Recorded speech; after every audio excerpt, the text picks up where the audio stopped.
Bismillahirrahmanirrahim. Assalamualaikum warahmatullahi wabarakatuh. Waalaikumsalam warahmatullahi wabarakatuh.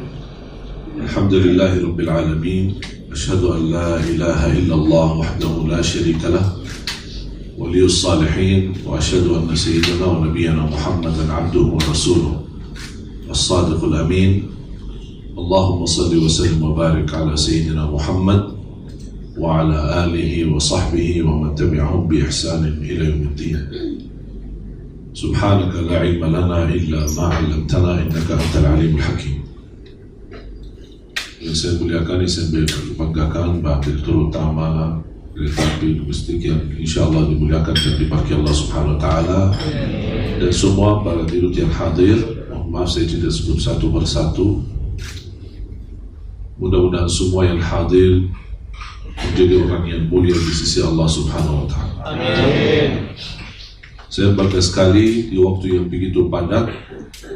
Cuma permintaan ini tidak bisa ditolak dari sahabat saya, Pak Sambodo, yang meminta saya bisa mengisi acara ini. Karena kalau kami baru kemarin selesai tugas syuting Kultum bersama RCTI. Oke. Dan tahun ini alhamdulillah di kegiatan syutingnya selama 30 episode di Banyuwangi. Tahun kemarin di Lombok, dan sebelumnya di luar negeri 3 tahun berturut-turut. Dan alhamdulillah 2 tahun terakhir ini nampaknya mulai dari Lombok itu syutingnya cukup tinggi. Nampaknya tertarik sekali dengan melihat view dan pandangan indah alam Indonesia. Memang dari dulu saya telah menawarkan kepada RCTI Kultum lebih bagus di syuting di Indonesia, tidak usah keluar negeri. Tapi belum diijabah selama 3 tahun. Alhamdulillah tahun yang keempat diijabah, dan kita lihat hasilnya sangat bagus. Ternyata Indonesia luar biasa. Lombok memiliki keindahan dan alam yang luar biasa. Belum lagi Banyuwangi. Sampai Pak Bupati kejar waktu dan kesempatan untuk bisa ketemu, tapi kami karena fokus untuk syuting tidak berkesempatan. Sampai malam terakhir. Kita dalam 7 hari syuting lebih dari 36 episode dalam 7 hari. Jadi begitu padat dari pagi sampai sore. Pulang langsung istirahat. Makanya Pak Bupati, karena saya tidak berkesempatan ke pendopo atau bertemu beliau malah yang datang ke hotel dan sekaligus makan malam di hotel, dan alhamdulillah berdialog banyak bersama beliau. Dan kesannya sangat luar biasa Banyuwangi. Insya Allah jangan dilewatkan acara Kultum di RCTI. Jadi ketika buka puasa silahkan nontonnya sekali promosikan. Jamaah sekalian dimuliakan Allah Subhanahu Wa Taala. Alhamdulillah berjalan waktu, saya tidak nyangka bisa datang ke Indonesia. Saya tidak nyangka bisa betah di Indonesia. Saya tidak nyangka bisa jatuh cinta Indonesia. Saya tidak nyangka bisa cinta ibu-ibu, terutama ibu-ibu ya.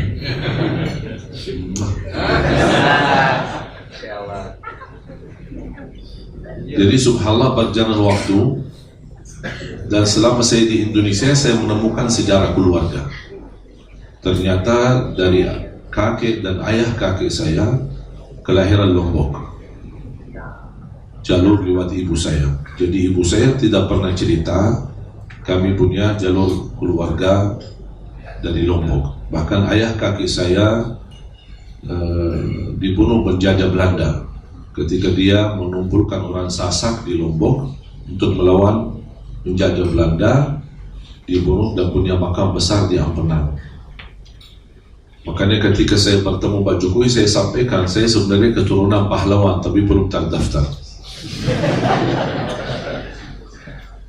Dan subhanallah ketika saya ke rumah sakit, dokternya pun kaget. Subhanallah, darahnya merah putih. Subhanallah. Alhamdulillah. Jadi jamaah sekalian dimuliakan Allah Subhanahu Wa Taala, yang saya mendapatkan banyak pelajaran dari Indonesia. ramah, santun, sopan, akhlak yang mulia, tidak suka kasar, tidak suka kekerasan. Kalau budaya kita di Arab bukan suka kekerasan, tapi ada sedikit tegas. Mungkin diajak bicara, ngobrol saja, nada suaranya tinggi. Orang fikir kita berantem, padahal bukan berantem, lagi ngobrol biasa sambil kopi, sambil santai-santai. Ini begitu cara santai-santai orang Arab ya begitu. Makanya saya pas ketika di acara di Trans 7 saya sempat ditanya apa yang antum dapat pelajaran dari Indonesia. Saya berkata dapat satu hal bagi saya sangat indah. Ketika kami di Arab mengucapkan Assalamualaikum, Assalamualaikum, jadi orang kaget, apa ini ucapan salam atau apa ini? Pas begitu saya datang ke Indonesia, saya berubah karena saya belajar dari orang Indonesia. Saya Assalamualaikum.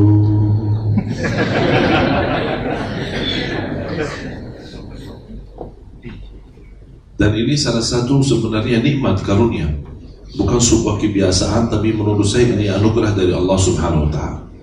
Indonesia yang begitu negara yang besar, 714 suku, budaya berbeda, bahasa berbeda, bahkan agama berbeda, tapi alhamdulillah masih bisa damai, masih bisa sejahtera, masih kita saling menghormati. Dan ini merupakan nikmat besar. Karena kedamaian ini terwujudlah nikmat aman di antara kita. Tidak ada ketakutan seorang muslim bersama non-muslim, atau orang non-muslim takut sama orang Islam. Justru saling membantu, dan kita mempelajari dan meyakini akidah kita, lakum dinukum waliyadin. Silahkan agama mana saja kamu ikuti, jangan ganggu agama saya dan menyakiti agama saya. Saya tidak akan membahas agamamu. Masing-masing memilih agamanya dan bertanggung jawab atas pilihannya. Makanya jemaah sekalian, ini merupakan nikmat yang saya mohon dijaga. Jangan terlalu mudah ada orang yang mengadu domba di antara kita, apapun alasannya. Kepentingan agama, kepentingan organisasi, kepentingan politik. Apalagi sekarang sebentar lagi kita masuk pemilu. Jangan sampai ada orang yang mengadu domba karena perbedaan memilih pemimpin. Kita harus menghormati, belajar. Ada yang memilih 01, ada yang memilih 02. Itu terserah, ikutilah hati nuranimu. Jangan terpengaruhi dengan kata-kata orang, karena dua-duanya orang Indonesia. Dan saya selalu berdoa, siapapun yang terpilih, mudah-mudahan menjadi pemimpin yang mampu membawa Indonesia menjadi lebih baik, dan baldatun thayyibatun wa rabbun ghafur. Maka itu doa saya setiap kita tawaf, ketika saya pimpin jamaah umrah, bahwa mereka tawaf dan kita perjalanan umrah. Sepanjang kita tawaf, saya meminta sama jemaah paling tidak 1 kali tawaf. Di dalam 7 kali tawaf, 1 dikhususkan untuk Indonesia. Doa sa'i Safa Marwah, 1 kali sa'i paling tidak doakan untuk Indonesia. Karena Indonesia apalagi saat ini sangat membutuhkan doa kita. Bahkan saat kita memilih dan besok tanggal 17 April kita coblos, jangan lupa juga disertai doa. Jangan hanya merasa dengan pilihanmu itu sudah luar biasa dahsyat. Karena harapan itu belum tentu menjadi kenyataan. Kita boleh harap, tapi jangan keterlaluan harapnya, jangan terlalu besar harapannya. Pasti ada yang berkurang, pasti ada yang kita tidak sesuai impian kita. Kita hadapi, kita sabar, jangan ada yang sempurna. Siapapun, berkali-kali ada presiden, berkali ada pemerintahan, jangan harap ada kesempurnaan. Ada perjuangan, di dalam perjuangan ada kekurangan. Kita syukuri ketika kita mendapatkan kebaikan di negeri kita, kita sabar menghadapi ujian, kita menghadapi cobaan atau tantangan. Dan harus kita fahami, kita di zaman yang global fitnah, tidak mudah. Jangan Anda merasa urusan pemerintah itu terlalu gampang. Banyak di luar negeri mengikuti campur urusan negara mana-mana pun. Saya tidak perlu sebutkan nama, orang politisi sangat paham. Jadi tidak ada negara yang bisa dengan nyaman untuk menjalani urusan-urusan negaranya tanpa diikuti campur oleh orang-orang yang luar yang memiliki kepentingan. Dan disitulah tantangan yang amat besar. Di negara Arab kita lihat sekarang keadaannya. Ada satu cerita, mudah-mudahan menjadi pelajaran dan menyadarkan kita. Saya berkesempatan ke Palestina. Kira-kira sudah 1 tahun atau kurang dari 1 tahun. Saya tidak nyangka bisa ke Palestina. Kenapa? Karena selama memegang paspor Arab tidak bisa ke Palestina. Tapi dalam anugerah Allah, tahun 2011 saya dapat kehormatan, penghargaan dari Bapak Presiden, Bapak SBY. Saya diberikan warga negara Indonesia. Tak sampai 1 minggu proses, saya sudah terima warga negara Indonesia. Sampai saya dipanggil Pak Amin Syamsuddin, Menteri Hukum dan HAM, atas perintah Presidenku memberikan antum warga negara Indonesia. Dan kalau ada orang yang berjasa kepada saya selama saya di Indonesia, cuma 1 orang, Pak SBY. Makanya ketika Ibu Ani sakit di Singapura, alhamdulillah beliau menyambut saya datang. Bahkan saya datang tanpa janji, tidak pakai janji, tidak pakai telepon, tidak pakai WA, tidak, langsung datang. Ada orang protokol di bawah, sampaikan, langsung beliau sambut. Dan alhamdulillah sangat beliau bersenang dan alhamdulillah bergembira karena hubungan kita baik. Dan saya selalu berterima kasih kepada beliau karena wasilah beliau mendapatkan warga negara Indonesia. Dan ini semua takdir Allah Subhanahu wa Ta'ala. Saya tidak pernah minta. Habis ceramah kultum, sebelum buka puasa, ketika kami bersama-sama buka puasa, di diamannya Ketua DPR waktu itu Pak Marzuki Ali, kemudian saya naik panggung untuk mengisi ceramahnya. Begitu selesai, nampaknya terkesan hati beliau dan terus panggil duduk di samping beliau. Oh, ini dari mana? Ini bukan Habib Indonesia kan? Karena Sulman ya, Habib kan yang bulat dulu. Oh, saya bilang dari Madinah, lahir besar di Madinah. Oh, mau gak warga negara Indonesia? Oh, saya kaget. Oh, kalau Bapak yang nawarin, mau aja Pak. Saya bilang tidak mau. Oh, ini saya Masya Allah bahasanya bagus, saya senang ceramahnya. Semenjak itu kata beliau sama istrinya selalu ikuti acara kami di Damai Indonesiaku dan beberapa acara yang kami isi di TV. Jadi karunia warga negara Indonesia menjadi salah satu sebab wasilah saya bisa ke tanah suci Palestina. Bahkan di luar dugaan dan fikiran saya, baru saja saya kenal salah satu imam besar Masjidul Aqsa sore hari, dan salat maghrib beliau ajak bersama kita salat, bahkan dorong saya menjadi imam salat maghrib dan isya. Saya pun kaget, sampai saya terharu dan nangis. Makanya kalau besok Bapak Ibu mendengar sejarah Palestina, ada seorang Indonesia yang sempat jadi imam salat maghrib dan isya, itu Ali Jabir ya. Orang Indonesia sebenarnya. Ini karunia dari Allah Subhanahu wa Ta'ala. Ketika saya ke Palestina, ada satu kejadian. Kami bersama jamaah berkeinginan tahajud di Masjidul Aqsa. Kami jalan dari hotel jam 2 malam. Sampai di area Masjidul Aqsa. Masjidul Aqsa di dalam sebuah kota tua, dipagari tembok yang cukup amat besar. Di dalam belakang tembok seperti gunung nampaknya dari luar. Di dalam kota itu adalah ada di dalam atau di belakang gunung itu, bangunan itu adalah ada kota kecil. Ada orang Yahudi, ada gereja, ada musalla, ada pasar, semua orang di dalam. Ada orang Nasrani. Begitu kita masuk pintu utama, tidak bisa masuk mobil, kita harus jalan kaki. Kira-kira 8 menit sampai 12 menit. Jalan kaki, masuk seperti gang, kanan kiri, dan semua gang-gangnya mirip. Kita harus hati-hati, ada nama, ada nomor. Kalau salah bisa keluar ke timur, kalau datang dari barat bisa salah keluar. Sampai ke pintu yang kedua, itu namanya pintu masuk ke area halaman Masjidul Aqsa. Tapi saat itu pintu ditutup dan ada pasukan Israel. Mereka berdiri membawa senjata menjaga. Dan mulai jamaah ramai. Ada jamaah Turki, ada jamaah Malaysia, ada jamaah Indonesia. Bahkan saya lihat ada rombongan jamaah bawa bendera Brazil. Saya pikir rombongan bola, ternyata muallaf. Ya, kalau Brazil kan bola kita pikir.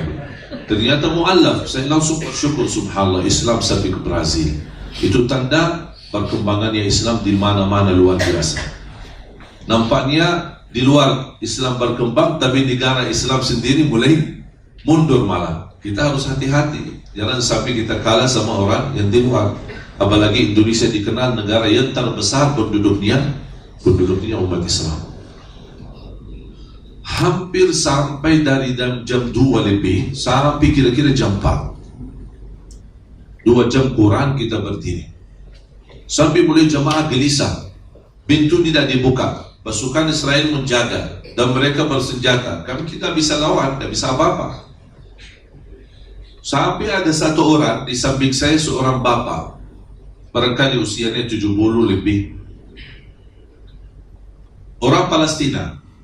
Saya ajak berbicara bahasa Arab, kan saya orang Arab ya, kan bisa bahasa Arab. Saya berbicara sama beliau bahasa Arab. Tapi cara saya berdialog dan berbicara nampaknya agak emosi. Ini kenapa tidak dibukain pintu? Karena kok lama kita kan mau salat, bukan mau perang. Orang Palestina melihat ke saya, karena dia duduk saya berdiri, lihat ke saya, langsung dia, kamu orang baru ya? Dia rasa sudah dari cara saya bertanya, orang baru datang. Ya, saya baru tadi, ini baru malam pertama ini. Kata beliau, ya sabarlah, kami sudah biasa 60 tahun seperti ini. Saya kaget. 60 tahun mereka tidak nyaman masuk keluar ke Masjidil Aqsa. Kadang ditutup, kadang dibuka, ya terserah mereka lah. Begitu diberikan kesempatan dibukakan pintu, sudah tinggal sisa mau azan kira-kira 10-15 menit mau azan subuh. Kita masuk, ini pertama kali sepanjang hidup saya bisa masuk ke Masjidil Aqsa. Begitu saya langkah pertama masuk ke Masjidil Aqsa, saya tidak salat witir, saya tidak tahajud, saya tidak tahiyatul masjid, tapi saya sujud syukur. Kenapa saya sujud syukur? Karena di saat itu saya ingat Indonesia. Muncul dalam bayangan pikiran saya, hati saya, Indonesia. Kenapa? Karena selama saya di Indonesia, belum saya pernah melihat aparat keamanan melarang kita ke masjid atau mencegah kita tidak boleh beraktivitas agama. Saya bersyukur. Begitu luar biasa nikmat aman di negeri kita Indonesia. Wallahi jamaah sekalian. Dan sudah saya pesan sama Pak Kapolri, dan ketika beliau meminta dan tugaskan saya untuk keliling kepada daerah-daerah ketika pilkada serentak, khususnya di daerah yang dikhawatirkan rawan, seperti ada Bima, seperti ada Pontianak, Kalimantan Barat, dan juga ada di Papua. Saya berkesempatan ke Lombok keliling bersama Kapolda NTB, kemudian juga ke Pontianak keliling ke beberapa daerah yang dikhawatirkan ada rawan karena pilkada serentak. Alhamdulillah bisa berjalan lancar dan aman. Dan saya ingatkan semua masyarakat dalam terhadap nikmat aman. Bahkan saya buat satu rekaman video bahasa Arab, bahasa Indonesia, bahasa Inggris, mengingatkan diri saya dan umat Islam dan seluruh rakyat Indonesia terhadap nikmat aman yang wajib kita jaga. Nikmat aman bukan tugas aparat keamanan, tapi tugas kita bersama. Karena nikmat aman milik kita bersama, bukan milik aparat keamanan. Semakin nikmat aman bisa lancar, aman, sejahtera, damai di Indonesia, akan mudah beraktivitas kita. Makanya Nabi Ibrahim pertama ketika Allah perintahkan hijrah ke Makkah, belum ada apa-apa Makkah ini. Allah perintahkan beliau hijrah, bahkan melepaskan, meninggalkan istrinya dan anaknya Ismail. Apa doa pertama yang dipanjatkan oleh Nabi Ibrahim kepada Allah? Wa idh qala Ibrahim Rabbi ij'al hadha baladan amin. Ya Allah, aku mohon jadikan negeri ini negeri yang aman. Baru dia sebutkan dan datangkan dan murahkan rezekinya. Adanya nikmat aman, wallahi dijamin rezekinya lancar. Mudah beraktivitas. Anak kita nyaman pulang pergi sekolahannya. Kita beraktivitas mencari nafkah untuk urusan keluarga. Coba sekarang di Timur Tengah. Saya orang Timur Tengah, lahir dan besar di sana. Coba lihat sekarang apa keadaannya. Mulai dari Irak, dari tahun 90-an sampai sekarang, Irak belum bisa aman. Berapa kali ada perubahan pemerintahan, DPR, MPR, tentara, polis, semua tetap tidak ada perubahan. Nikmat aman, orang Irak sendiri tidak bisa nyaman. Anaknya bisa pergi ke sekolah belum tentu pulang. Jadi itu yang saya pernah rasakan ketika saya bertemu seorang ibu di Palestina. Dan saya tanya keadaannya, gimana ibu keadaannya? Dia berkata, mau tahu keadaan saya di sini? Aku sudah 40 tahun. Setiap bangun pagi, saya membangunin anaknya sambil persiapkan sarapannya. Begitu mereka sarapan mau pergi, saya mau meluk anakku dengan rasa cinta dan sayang. Dan saya menangis. Tapi anakku tidak merasa aku menangis. Kenapa? Karena saya bisa menjadikan pelukan ini yang terakhir. Begitu anakku pergi, saya siang hari, begitu tiba waktu siang hari, saya keluar, bukan tunggu di rumah, tapi saya keluar dari halaman rumah, menunggu dari jauh, melihat anak-anak yang sedang lari pulang sekolahannya. Sampai saya berdoa, mudah-mudahan ada di antara mereka anakku yang sedang lari dan pulang ke rumahnya. Itulah perasaan selama 40 tahun. Pertanyaan saya pada antum sekalian, pernah nggak kita rasakan seperti ini? Belum pernah. Karena kita aman. Bahkan kita berani melepaskan anak kita bisa. Kalau sekolahan yang dekat dia jalan kaki sendiri. Bahkan ada anak-anak kita yang berani naik angkot sendiri, naik motor sama temannya atau sama siapa sendiri. Wallah itu nikmat. Tapi sayang sekali kita tidak bakal bisa merasakan nikmat dan kita mensyukurinya kecuali kalau hilang nikmat itu, baru akan terasa. Baru akan terasa. Makanya tidak boleh, bahkan menjadi wajib, siapapun yang membahayakan aman di negeri kita, kita harus tegas menghadapinya. Siapapun dia, mau dia ulama, mau dia kiai, mau dia politisi, mau dia apa saja. Saya tidak peduli latar belakangnya siapa. Tapi membahayakan nikmat aman di Indonesia, mengganggu nikmat aman di Indonesia, itu garis merah. Harus kita berhati-hati. Kalau kita tidak bisa melawan masalah itu, kita segera melaporkan. Karena ini sangat membahayakan. Jangan dibiarkan. Karena nikmat aman bisa dirusak dengan hal kecil. Dibiarkan jadi besar lama-lamanya. Irak, Libya, dan mohon maaf yang terjadi di sana, jangan ada yang terpengaruhi katanya perang saudara karena perbedaan Syiah sama Sunni. Itu berita bohong. Ratusan tahun Syiah sama Sunni hidup, tidak pernah ada masalah. Bahkan ada di antara mereka hubungan keluarga, tidak pernah ada ribut dan masalah. Mereka saling menghormati dan saling menghargai di antara perbedaan di antara mereka. Cuman karena kepentingan politik itu langkah awal. Saya sangat paham apa yang terjadi di sana. Karena kepentingan politik, memang orang politisi di sana hidup di luar negeri. Ada yang di Jerman, ada yang di Swiss, ada yang di Amerika, hidup santai, nikmat, bahagia, uangnya ada, fasilitas semua ada, tapi yang jadi korban adalah rakyatnya. Na'udzubillah min dzalik.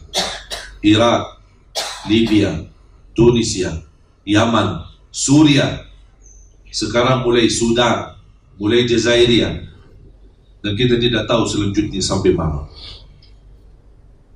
Dan selalu saya berkata, kalau Makkah Madinah bangkitnya, Makkah Madinah datangnya Islam untuk dunia, insya Allah Indonesia bangkitnya Islam untuk dunia. Amin. Tapi Islam yang benar-benar membawa kedamaian. Indonesia menurut saya bisa jadi contoh untuk seluruh dunia. Contoh. Kita lihat bagaimana keharmonisan antara peragamaan di antara kita. Berapa kali 411, 212, tapi di situ ada acara pernikahan orang-orang non-muslim.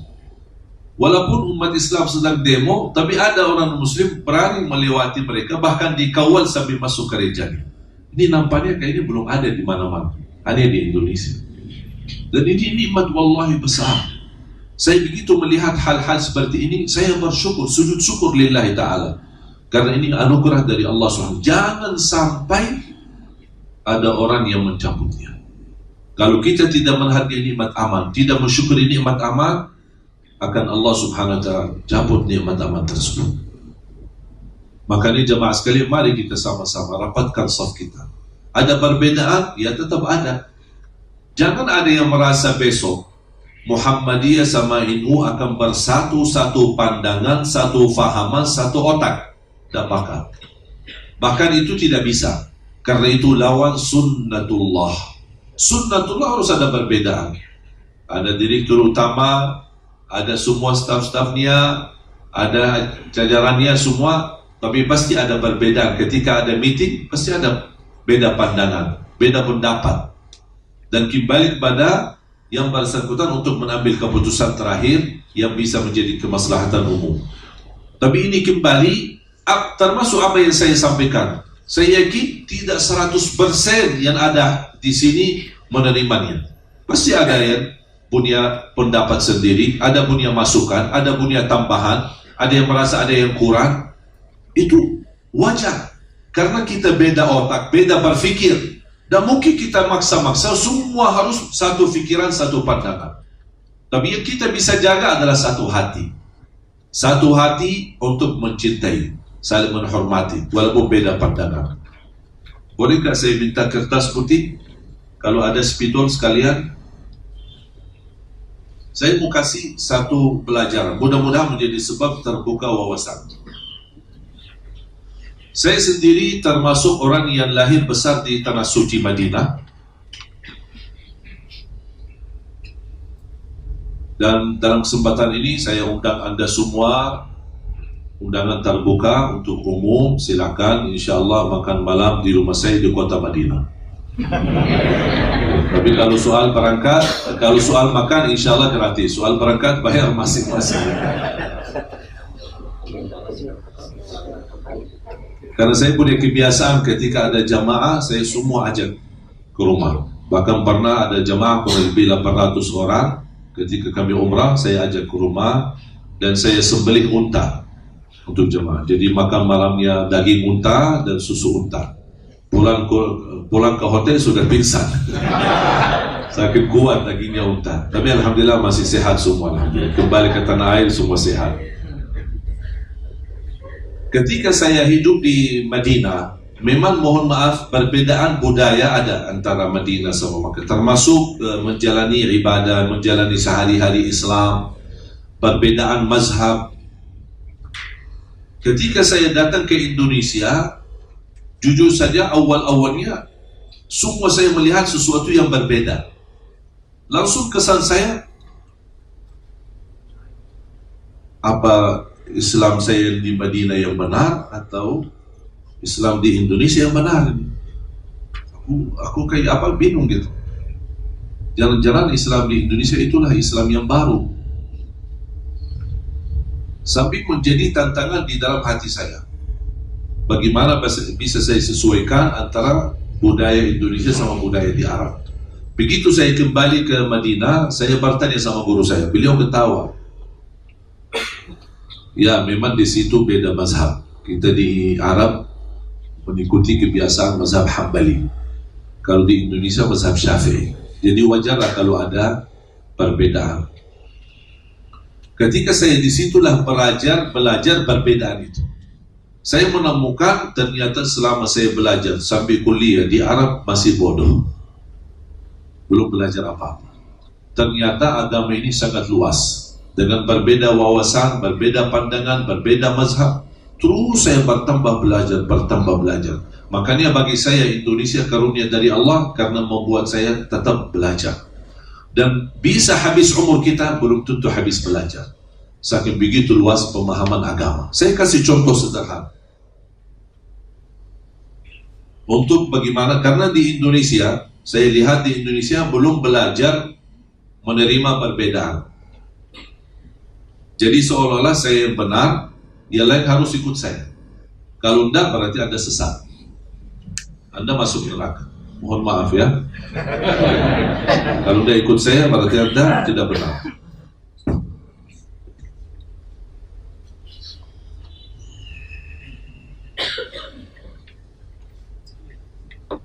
Bisa belajar angka Arab ya? Bisa baca angka Arab? Anda bisa baca angka Arab? Hah? Yakin? Ya. Anda boleh sini sebelah saya. Bapak Ibu baca ini. Yakin? Pasti? Ya. Belum baca? 7. Astagfirullahaladzim. Baca 7. Yakin? Berarti ini semua sesat ya? Sekali lagi. 8. Yakin? Dah berubah fikiran? Hah? Dah berubah fikiran? Coba. Sini Pak. Boleh?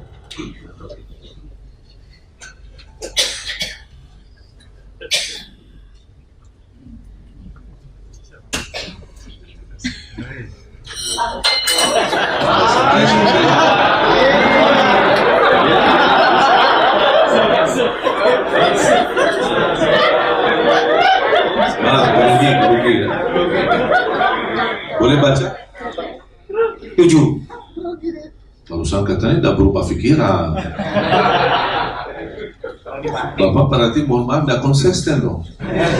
Baca lagi. Yakin 7. Bisa salah? Laba?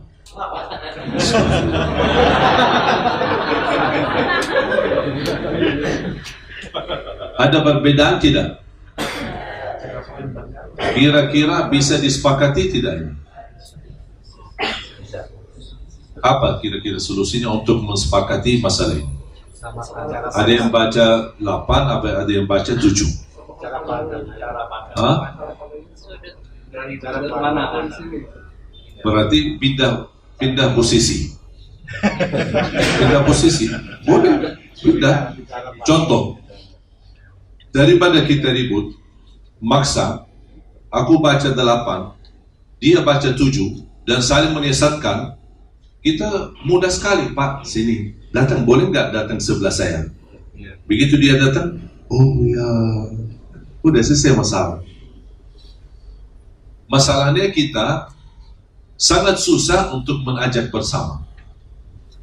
Kita tidak mau tahu, posisi saya di sini, posisi antum di sana, dan saya tidak mau tahu. Aku yang benar, yang lain salah. Itu yang terjadi di Indonesia. Tidak mau saling menerima.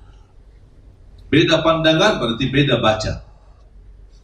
Solusi yang kedua ada. Bisa nggak kita sepakati ini? Saya bisa jawab. Sepakatannya apa? Ini namanya apa? Angka. Angka? Anda baca tadi 7 kan? Namanya apa? Angka. Anda? Nomor 8 tetap? Nomor 7 tetap? Berarti kita bisa sepakat enggak? Kita sepakat itu angka, walaupun beda dibaca. Yang terjadi di antara ulama bukan beda Quran. Sama sebagaimana kita sepakati ini angka, mereka juga sepakat ini Quran. Tapi yang terjadi berbeda hukum adalah karena berbeda memahami isi Al-Quran. Imam Maliki sama Imam Syafi'i. Imam Syafi'i beda sama gurunya Imam Maliki. Bahkan Imam Maliki tak pernah protes sama muridnya Imam Syafi'i. Kok habis belajar sama aku, kok bikin mazhab sendiri. Bahkan pengikut Imam Syafi'i di dunia jauh lebih banyak dibanding Imam Malik. Tapi tak pernah ada saling menyesatkan dan saling menjatuhkan atau saling menghina. Apakah Quran yang ada di Imam Maliki beda sama Quran Imam Syafi'i? Sama. Cuma kok bisa berbeda? Karena berbeda memahami isi. Dan itu bukan terjadi di antara ulama zaman sekarang. atau zaman yang terdahulu, tapi di zaman sahabat pun masih ada Rasulullah, terjadi beda pemahaman. Dan itu hal menyatukan satu faham, satu fikir, satu pandangan, itu sangat sulit. Karena kita tidak bisa saling memaksa. La ikraha fid din. Tidak ada saling memaksa. Tapi harus kita belajar saling menghormati. Pesan terakhir, cerita Imam Syafi'i atau kaidah Imam Syafi'i. Boleh anda simpan, hafal atau dituliskan. Ra'yi sawabun yahtamilul khata' wa ra'yu ghairi khata'un yahtamilus sawab. Menurut saya kaidah ini kaidah mutiara. Pendapatku benar bisa jadi salah. Pendapat orang lain salah bisa jadi benar. Sudah selesai masalah. Kalau kita menjalani hubungan antara kita, keberagamaan dan perbedaan dengan pandangan, kita mengikuti kaidah Imam Syafi'i, pendapatku benar. Anda boleh memilih salah satu pendapat. Itu hakmu. Tapi anda tidak berhak menyiasatkan pilihan yang lain. Ketika anda memilih, misal ada orang ikut kunut subuh, itu hakmu. Ada perbedaan mazhab, ada perbedaan pendapat, ada yang membolehkan. Kalau anda ikuti kunut subuh, jangan, anda tidak berhak menyiasatkan orang yang tidak pakai kunut subuh. Dan juga orang yang tidak pakai kunut subuh, dia tidak berhak menyiasatkan orang yang pakai kunut subuh. Kalau saya dalam hal ini, termasuk dalam semua perbedaan, saya suka mensesuaikan. Masuk masjid, diminta jadi imam, saya tanya, ini subuh kunut tidak? Oh, kami biasa pakai kunut, saya pakai kunut. Maaf, kami biasa tidak pakai kunut, saya tidak pakai kunut. Ini masjid kami biasa jahar bismillah, keras suara bismillahirrahmanirrahim sebelum al-fatihah, saya keraskan suara. Oh, kami biasa tidak keraskan, langsung alhamdulillahirabbil alamin, ya saya ikuti. Kami biasa habis salat doa, dipimpin doa, saya doa. Oh, habis salat kami biasa masing-masing, ya masing-masing. Kenapa suka ribut? Kalau masuk ke masjid, ada yang minta, apalagi bulan Ramadan, setiap tahun kita ributkan 23 atau 11, berantem, masalah. Menurut saya 23, mau 10, mau 3 rakaat, mau 40, sampai 100 boleh, tidak masalah. Yang tidak boleh 23 rakaat dalam waktu 7 menit. Ini tidak boleh. Ini bukan tarawih. Itu namanya lomba-lomba paling cepat. Siapa yang selesai salatnya dapat juara 1. Ini baru namanya latihan lari kejar-kejaran. Inti daripada tarawih salat yang tenang. Saya pernah di salah satu kampung, telat masuk masjid, sudah mereka mulai salat tarawih. Saya di belakang, di samping saya ada seorang bapak sudah tua. Maklum fisik yang tua kan, gerakannya kan pelan-pelan, tidak kuat. Imamnya mulai tarawih, Allah.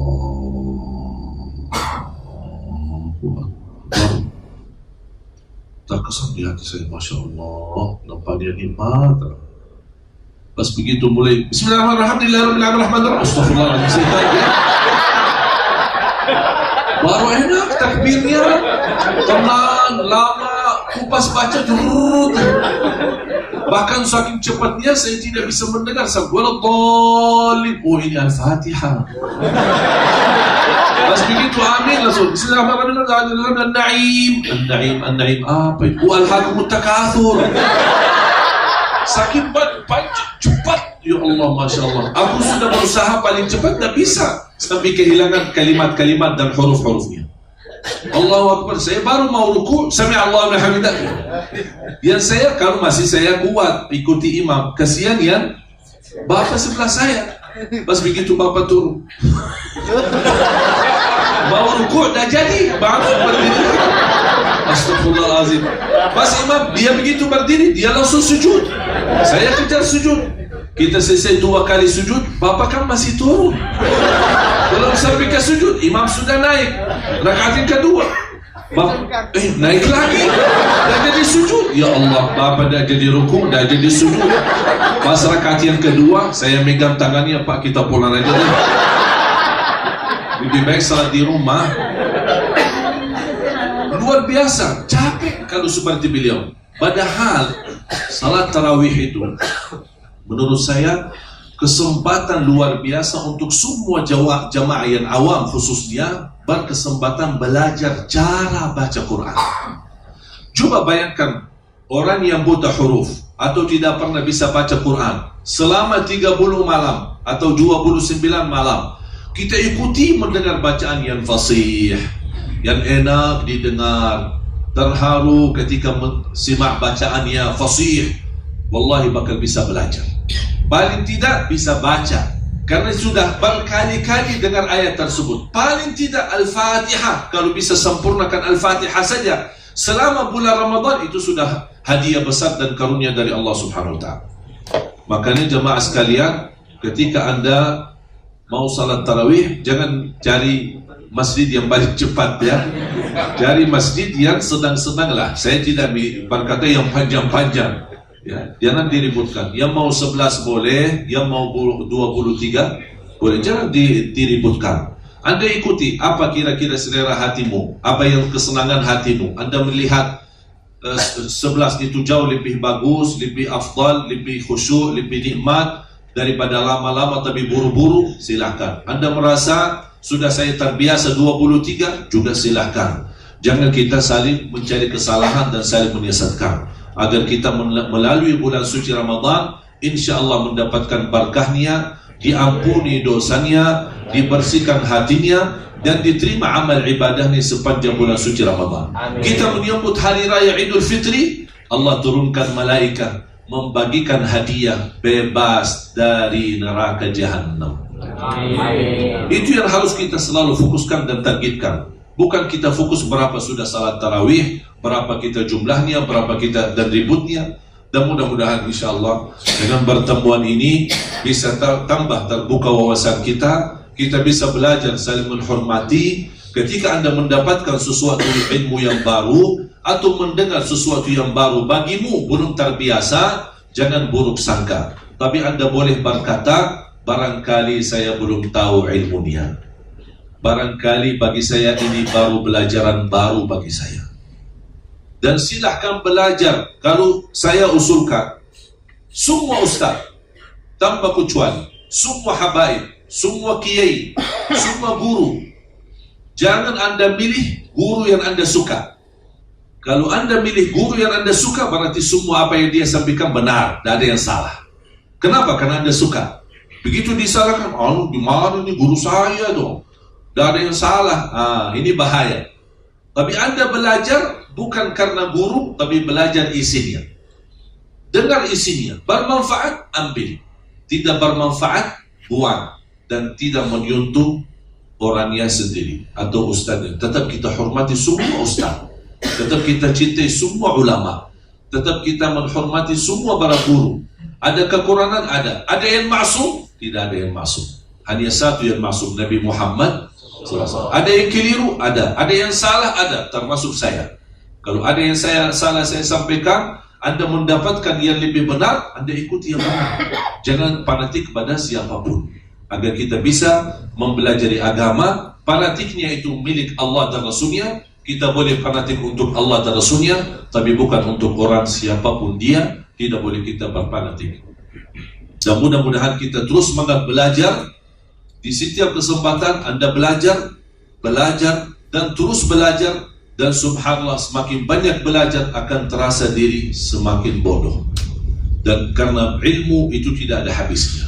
Mudah-mudahan insyaAllah ilmu yang kita sama-sama belajari di siang hari ini menjadi bermanfaat, bisa menambahkan wawasan, menambahkan ilmu bagi kita semua. Yang mampu ilmu yang kita sama-sama belajari, mudah-mudahan mampu membawakan kita di dalam sisa umur kita menjadi lebih baik hubungannya sama Allah, lebih baik hubungannya sama Rasulullah, lebih baik hubungannya sama Islam, dan lebih baik mempraktikkan Islam dalam hubungan kita sehari-hari, agar orang bisa merasakan keindahan Islam, Islam rahmatan lil alamin, Islam yang begitu luar biasa ramah, Islam yang begitu luar biasa indah, Islam yang begitu luar biasa yang sudah diridai Allah Subhanahu wa taala. Dan kita baca selalu raditu billahi rabba wa bil islami dina wa bi Muhammadin nabiyyan wa rasulah. Semoga insyaallah semua diberkati Allah Subhanahu wa taala.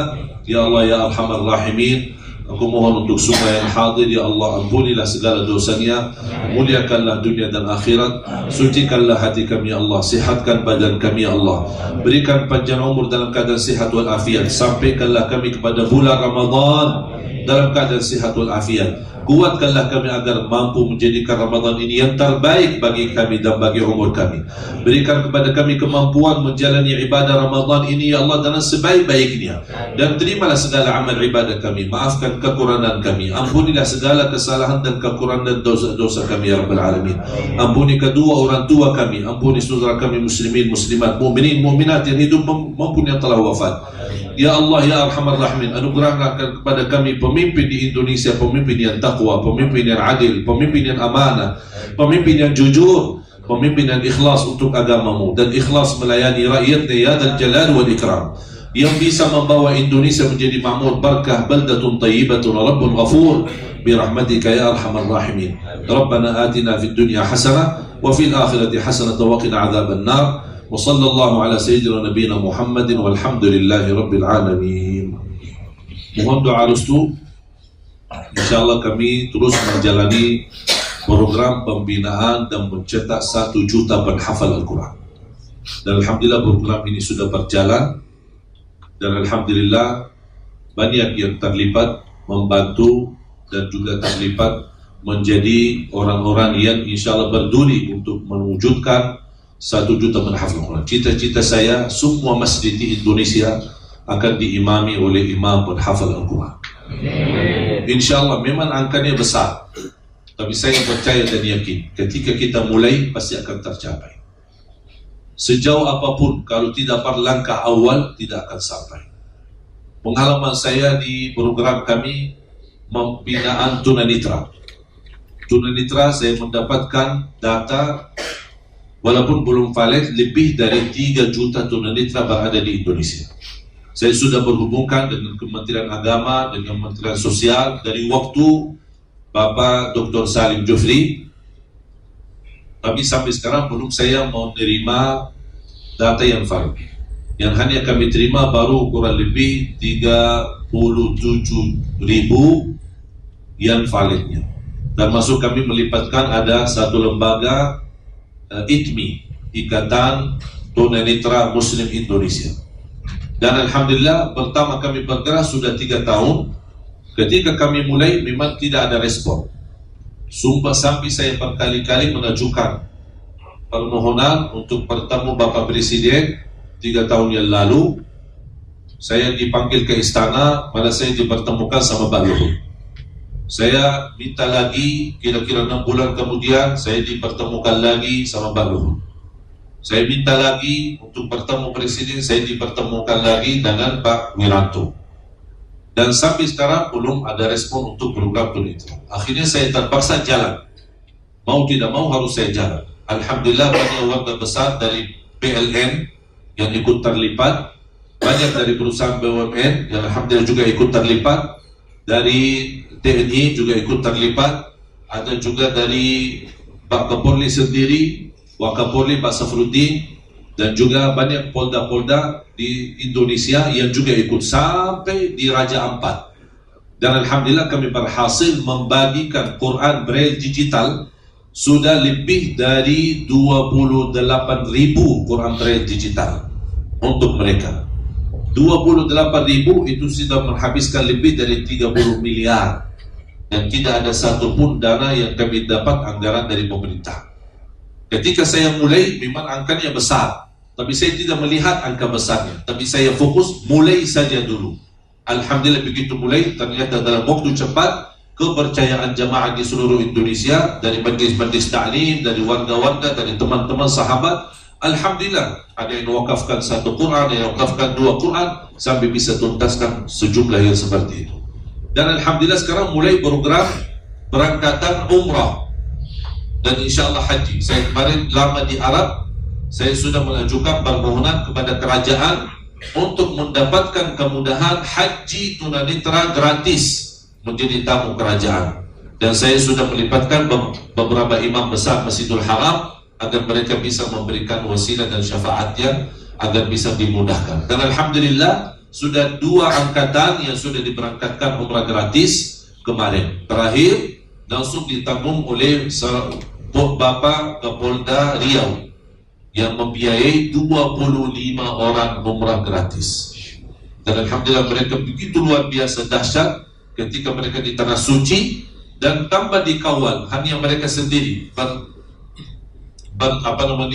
bersamaan. Tapi subhanallah, sampai karena 25 lumayan antrinya terlihat sampai menarik perhatian dan semua orang pada bertanya. Dan saya menjawab, ini semua keberkahan dan perjuangan rakyat Indonesia untuk saudara kita tunanetra. Makanya jamaah sekalian, program kami bukan hanya untuk tunanetra, tapi insya Allah kita terus berjuang untuk membina 1 juta penghafal Al-Quran. Dan salah satu berkah bersama tim sahabat saya, tim RCTI yang begitu luar biasa perjuangan untuk acara Hafiz Indonesia. Mungkin Bapak Ibu suka menonton Hafiz Indonesia yang sudah jadi, tapi di belakang layar banyak perjuangan tim RCTI yang Anda tidak bisa melihatnya.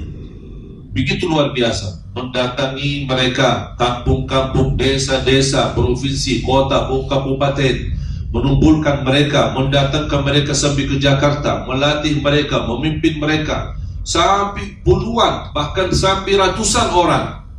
Begitu sudah terpilih, karena tidak bisa ditampilkan ratusan orang di dalam acara TV, akhirnya terpilih yang terbaik. Tapi perjuangan sangat luar biasa. Dan ternyata berkahnya acara Hafiz Indonesia, begitu mereka selesai acara, pulang, masing-masing di kampungnya berkembang program Al-Quran. Bahkan ada anak-anak yang sudah bikin tahfiz sendiri. Ada Azza, ada kemudian Fuadi, ada Aulia, ada juga Musa, dan semua masing-masing di kampungnya sudah membangun pesantren dan berkembangan tahfizul Quran. Makanya jamaah sekalian, mohon doa restu. Kalau Anda tidak bisa menjadi penghafal Al-Quran, keturunan Anda belum bisa menjadi penghafal Al-Quran, paling tidak lipatkan hartamu, rizkimu, sedekahmu untuk program Al-Quran. Barangkali besok di hari kiamat, mudah-mudahan dari sisi rizki dan dari sisi harta, mudah-mudahan menjadi saksi baik di hadapan Allah. Nanti kita bersama-sama gabung bersama Ahlul Quran, insyaallah di surga Allah Subhanahu wa taala. Terima kasih, semoga dibalas segala Allah Subhanahu wa taala segala kebaikannya, dan mudah-mudahan amal saleh ini bisa mendapatkan pahalanya yang tidak terputus sampai hari kiamat. Dan juga boleh kita mendoakan untuk kedua orang tua kita, insyaallah mereka termasuk mereka mendapatkan pahalanya di sisi Allah Subhanahu wa taala. Wallahu taala alam. Alhamdulillah.